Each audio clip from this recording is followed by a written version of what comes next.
प्यारे बच्चों, आज के सेशन में आप सभी का स्वागत है। आज की क्लास में हम पढ़ेंगे वर्ल्ड ज्योग्राफी के एक महत्वपूर्ण टॉपिक वायुमंडल के संबंध में। वायुमंडल किसे कहा जाता है? वायुमंडल पृथ्वी के चारों ओर फैला हुआ गैसों का, जलवाष्प एवं धूलकणों का एक असमांगी मिश्रण है जो पृथ्वी के गुरुत्वाकर्षण बल के कारण पृथ्वी के धरातल से जुड़ा हुआ होता है। वायुमंडल के क्या फायदे हैं?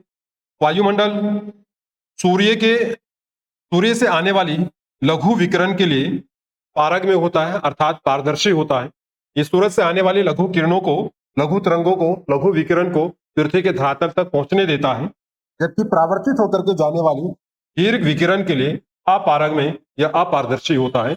इस दीर्घ विकिरण को वायुमंडल में पाई जाने वाली CO2, मीथेन तथा जलवाष्प के द्वारा अवशोषित कर लिया जाता है। इसी अवशोषण के कारण से वायुमंडल का तापमान जीवन जीने योग्य बना रहता है। वायुमंडल पृथ्वी के ऊष्मीय बजट को संतुलित बनाए रखने के लिए भी महत्वपूर्ण है।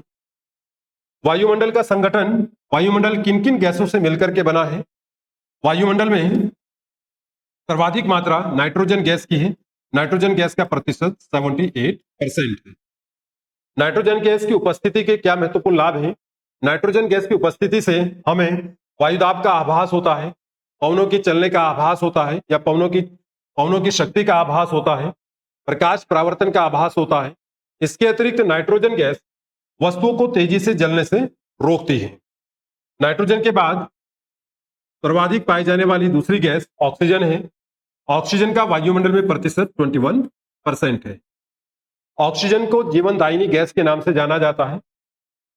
सभी जीवधारी, पृथ्वी के धरातल पर पाए जाने वाले सभी जीव जंतु, वनस्पति श्वसन प्रक्रिया में ऑक्सीजन गैस को इनहेल करते हैं तथा कार्बन डाइऑक्साइड को वायुमंडल में छोड़ देते हैं। दूसरा महत्वपूर्ण लाभ, ऑक्सीजन वस्तुओं के जलने में सहायक होती है। ऑक्सीजन के बाद तीसरी महत्वपूर्ण गैस है आर्गन।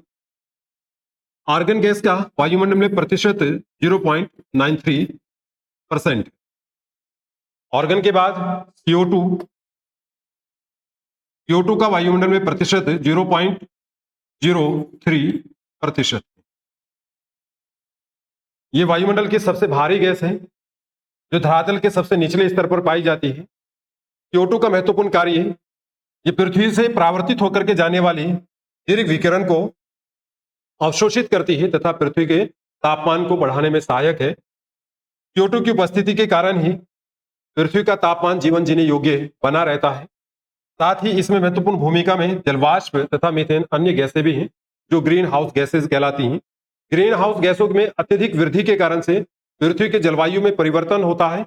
इस जलवायु में परिवर्तन के कारण पृथ्वी पर विभिन्न प्रकार की आपदाएं बार बार पुनरावृत्ति होती हैं। ध्रुवों का तथा ग्लेशियरों की बर्फ पिघलती है, जिससे समुद्र का जल स्तर में वृद्धि हो रही है। CO2 के बाद वायुमंडल का एक घटक के रूप में जलवाष्प है। जलवाष्प की मात्रा वायुमंडल में 1 से 4% है। जलवाष्प की उपस्थिति से वायुमंडल में तापमान में वृद्धि होती है, इसलिए जलवाष्प को कंबल की संज्ञा दी जाती है। पृथ्वी का कंबल कहा जाता है।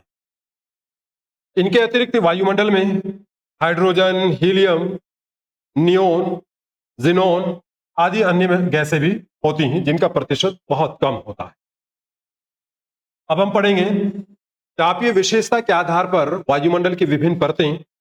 वायुमंडल की सबसे निचली परत को क्षोमंडल के नाम से जाना जाता है। क्षोमंडल पृथ्वी के धरातल से जुड़ी हुई परत है। इसकी ऊंचाई 0 डिग्री अक्षांश पर 18 किलोमीटर तथा ध्रुवों पर 8 किलोमीटर होती है। क्षोमंडल की औसत ऊंचाई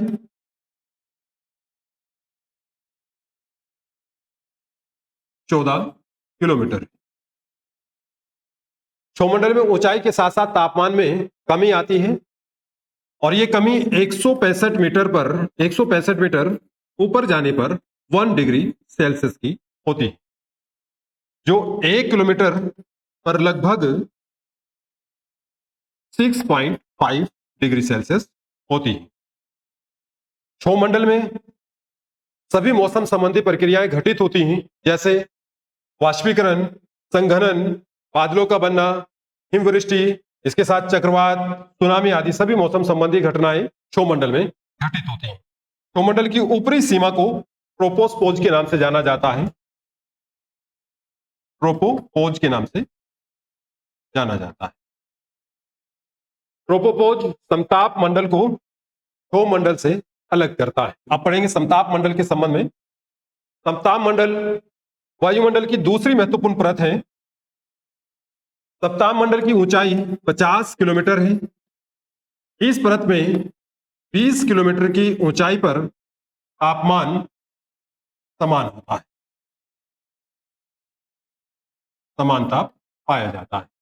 इस कारण से इस मंडल को समताप मंडल के नाम से जाना जाता है। 20 किलोमीटर से 35 किलोमीटर के बीच ओजोन परत पाई जाती है। ओजोन परत की ये लेयर,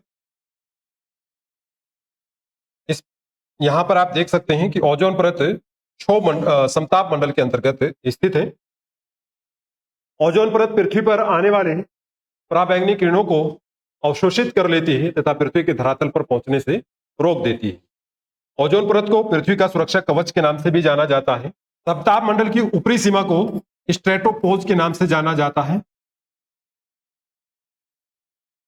स्ट्रेटोपोज मध्य मंडल को, मेसोस्फीयर को स्ट्रेटोस्फीयर से अलग करता है। मध्य मंडल अर्थात मेसोस्फीयर की ऊंचाई 50 किलोमीटर से 80 किलोमीटर के बीच है। 50 किलोमीटर से 80 किलोमीटर के बीच है। इस परत में ऊंचाई के साथ साथ में तापमान में कमी आती है और ये कमी इसकी ऊपरी सीमा पर जाकर लगभग 100 डिग्री सेल्सियस हो जाती है। क्षोमंडल में तापमान में ऊंचाई के साथ साथ गिरावट आती है। उसके बाद स्ट्रेटोस्फीयर में यानी समताप मंडल में ऊंचाई के साथ साथ तापमान में वृद्धि होती है। मेसोस्फीयर में ऊंचाई के साथ साथ तापमान में कमी आती है और ये कमी -100 डिग्री सेल्सियस मेसोस्फीयर की ऊपरी सीमा पर होती है।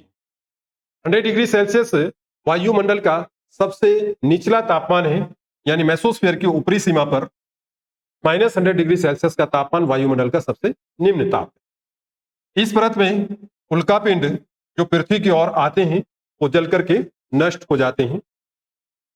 मेसोस्फीयर के ऊपर थर्मोस्फीयर यानी तापमंडल, और तापमंडल को दो मंडल में विभाजित किया जा सकता है, आयन मंडल और आयतन मंडल। आयतन मंडल को बाह्य मंडल पढ़ा जाता है। आयन मंडल वायुमंडल की एक महत्वपूर्ण परत है। इस परत में विद्युत आवेशित कण पाए जाते हैं। विद्युत आवेशित कणों के कारण से ही पृथ्वी के धरातल से प्रेषित की जाने वाली रेडियो तरंगे परावर्तित होकर के पृथ्वी पर पहुंचती हैं और बेतार के संचार को संभव बनाती हैं। इस परत की ऊंचाई 80 किलोमीटर से 640 किलोमीटर। इस परत की ऊपरी सीमा पर लगभग 1000 डिग्री सेल्सियस तापमान हो जाता है। इस परत के अंदर एक महत्वपूर्ण सीमा रेखा है जिसको कारमन लाइन के नाम से जाना जाता है। ये लाइन कारमन लाइन कहलाती है। कारमन लाइन को अंतरिक्ष की सीमा रेखा के नाम से जाना जाता है। इस लाइन के ऊपर अंतरिक्ष प्रारंभ होता है।